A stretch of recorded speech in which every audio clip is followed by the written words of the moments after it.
నమస్తే అండి తెలుగు ప్రజలకు. మీకు ఈ రోజు ఒక ముఖ్యమైన విషయం చెప్దాం అనుకుంటున్నా.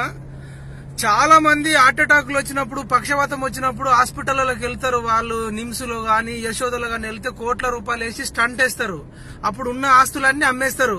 దేవుడా కాపాడని చెప్పి మేము దేవుణ్ణి మొక్కుతారు. కానీ ఆ దేవుడు ఒక్కొక్కసారి కాపాడుతాడు, ఇంకొకసారి కాపాడాడు. అమెరికాకు పోవాలంటే పాస్పోర్ట్ అవసరం, వీసా అవసరం. గానీ యముడి దగ్గరకు పోవాలంటే పాస్పోర్ట్ అవసరం లేదు, వీసా అవసరం లేదు. కాబట్టి అప్పుడు దేవుణ్ణి మొక్కడం కంటే ఇప్పుడు నేను చెప్పిన మాట ఒకసారి వింటే, నేను ఇంతకు ముందు ఒక వీడియో చూసినా, ఆయనకు నమస్తే చెప్తున్నా. ఆయన చెప్పిందే నేను మళ్ళీ ఒకసారి మీకు చెప్తా ఉన్నా. ఏం చేయాలంటే, మీరు ప్రతి ఒక్కళ్ళు, టూ వీలర్ ఉంటది, బైక్ ఉంటది, కార్ ఉంటది కదా, సర్వీసింగ్ చేపిస్తారా చేపియరా? పక్కా చేపిస్తారు. ఎన్ని రోజులకు ఒకసారి చేపిస్తారు. కొందరు 3 నెలలకు, కొందరు 6 నెలలకు చేపిస్తారు. కొందరు చేపియరు. చేపియాక చించెట్టు కిందనో ఇంకో ఇంటికన్నా పడేస్తారు. అది ఏమైతుంది, కొన్ని రోజులకు ఇంజన్ ఖరాబ్ అయిపోతుంది, కిక్ రాడ్ స్టార్ట్ కాదు, ఆయిల్ ఉండదు, బండి తుప్పు పట్టిపోతుంది. ఆ విధంగా బండి ఖరాబ్ అయిపోతుంది. బండిని పాత ఇనుప సామాన్లు కూడా కొనడు. మరి ఇప్పుడు ఇది అంతెందుకు చెప్తున్నాం అనొచ్చు. మరి టూ వీలర్ కు, కార్ కే మీరు అంతా తీసుకున్నప్పుడు మరి మీకు ఒక గుండె ఉన్నది, ఆ గుండెకు ఒక్కనాడన్నా సర్వీసింగ్ చేసిరా? ఆ సోయి ఉందా? మరి గుండెకి ఎట్లా సర్వీసింగ్ చేస్తారన్నా అని అడగొచ్చు. మరి బండికి చేసినట్టే గుండెకి కూడా చేయాలా. ఆ గుండెకి సర్వీసింగ్ చేయడానికి చాలా ఇంపార్టెంట్ చిట్కా ఉంది. ఆ చిట్కా పాటిస్తే జీవితంలో హార్ట్ అటాక్ రాదు. కొలెస్ట్రాల్ చెక్ చేయించుకోండి. ఫస్ట్ ఆఫ్ ఆల్ 200 mg కంటే ఎక్కువ ఉండదు హెచ్డిఎల్. ఒకవేళ ఉన్నదంటే 200 కంటే ఎక్కువ ఉంటే నువ్వు డేంజర్ జోన్ లో ఉన్నట్టు, పులి బోన్ లో ఉన్నట్టు. ఎనీ టైం ఎనీ సెంటర్ నీకు హార్ట్ అటాక్ రావచ్చు, పక్షవాతం రావచ్చు. కానీ ఇప్పుడు నేను చెప్పేది చేస్తే మీకు హార్ట్ అటాక్ రాదు. కొలెస్ట్రాల్ ఎక్కువ ఉన్న వాళ్ళు ఫస్ట్ ఆఫ్ ఆల్ మాంసం బంద్ చేయండి. చేపలు తినడం మొదలు పెట్టండి. సాల్మన్ ఫిష్ లాంటి దొరికితే ఇంకా మంచిది. ఆ పచ్చ సోన తినుడు బంద్ చేసి తెల్ల సోన తినండి. ఇక వెజిటేరియన్ తింటే ఇంకా మంచిది. ఇక ఇంకేం చేయాలా చిట్కా అంటే, ఈ చిట్కా మంచిగా వినండి, జాగ్రత్తగా వినండి. 2 తమలపాకులు తీసుకోండి. అదేవిధంగా 3 ఎల్లుల్లిపాయలు తీసుకోండి.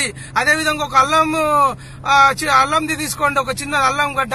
తర్వాత 4 స్పూన్ల తేనె తీసుకోండి. ఇది తీసుకొని అంతా మిక్స్ చేసి దంచి రోజు పరిగడుపున పండ్లు తోముకొని, పరిగడుపున అంటే పాస్వర్లతో కాదు, పండ్లు తోమి తినాలా. పండ్లు తోమిన తర్వాత తినాలా. గంట తర్వాత దాకా ఏమీ తినొద్దు. ఇట్లా 15 రోజులు చేస్తే హార్ట్ మొత్తం సర్వీసింగ్ అయిపోతుంది. హార్ట్ సర్వీసింగ్ అయిపోతుంది. ఇట్లా ఎక్కడెక్కడైతే మీకు హోల్స్ ఉంటాయో, ఎక్కడైతే కొవ్వు ఎక్కువ వేరుకపోయి ఉంటుందో దాన్ని అంతా క్లీన్ చేసి సర్వీసింగ్ చేస్తుంది. ఆ తేనెకు, ఆ అల్లంకు, మన ఎల్లిగడ్డలకు ఆ గుణం ఉంటది. ఆ తమలపాకు అంత గుణం ఉంటది. అదంతా క్లీన్ చేయడం వల్ల మళ్ళీ మామూలుగా మీరు చెక్ చేసుకున్నారనుకోండి, తగ్గిపోతుంది 15 రోజులలో. మీకు ఎప్పుడు ప్రాబ్లం ఉన్నా తినొచ్చు, ప్రాబ్లం లేకపోయినా తినొచ్చు. ఈ విధంగా హార్ట్కు కనీసం ప్రతి 3 నెలలకు ఒకసారైనా సర్వీసింగ్ చేసి హార్ట్ మంచిగా ఉంచుకోండి. మీ పెన్లం ఉంటది, ముండమయ్య కన్నా ముందే చూసుకోండి. మీ పిల్లలు ఉంటారు, ఆ నాన్న చచ్చిపోయిందని ఏడుస్తారు. మరి వాళ్ళందరిని వదిలేసి చచ్చిపోవడం కంటే నేను చెప్పింది ఈ 15 రోజులకు ఒకసారి, ఈ 15 రోజులకు ఒకసారి తినండి. ఫస్ట్ ఆఫ్ ఆల్ గుండె ఉన్న ప్రతి ఒక్కడు నేను చెప్పిన చిట్కా ద్వారా తిని ప్రతి 3 నెలలకు ఒకసారి ఫాలో అవ్వండి. లేకపోతే వితౌట్ పాస్పోర్ట్, వితౌట్ వీసా, ఇక మొత్తం ఇక పర్మనెంట్ గా పోతావు. మళ్ళా ఉడతావో పుట్టవో ఎవ్వడి తెలియదు. కాబట్టి అర్థం చేసుకోండి. కొన్ని కోట్ల రూపాయలు ఇచ్చిన ఈ విషయం ఎవడు చెప్పడు. సోషల్ మీడియాలో వచ్చిన ఆధారంగానే మీకు చెప్తున్నా. నేను మీ మైపాల్ యాదవ్ ను, హ్యూమనిస్ట్ ను, మీకోసమే పుట్టినా, మీకోసమే బతుకుతున్నా. గుండె ఉన్న ప్రతి ఒక్కడు నేను చెప్పిన చిట్కా వాడాలా. గుండె ఉన్న ప్రతి ఒక్కడు ఈ వీడియోని షేర్ చేయాలా. అట్లా ప్రతి ఒక్కళ్ళని బతికించుకుందాం. కార్పొరేట్ వాళ్ళని బతికించుకోవడం కంటే నీ గుండెని బతికించుకో. బండిని సర్వీస్ చేసినట్టు గుండెని సర్వీసింగ్ చేయండి. మళ్ళొకసారి అర్థం కాకపోతే 2 సార్లు, 3 సార్లు వినండి.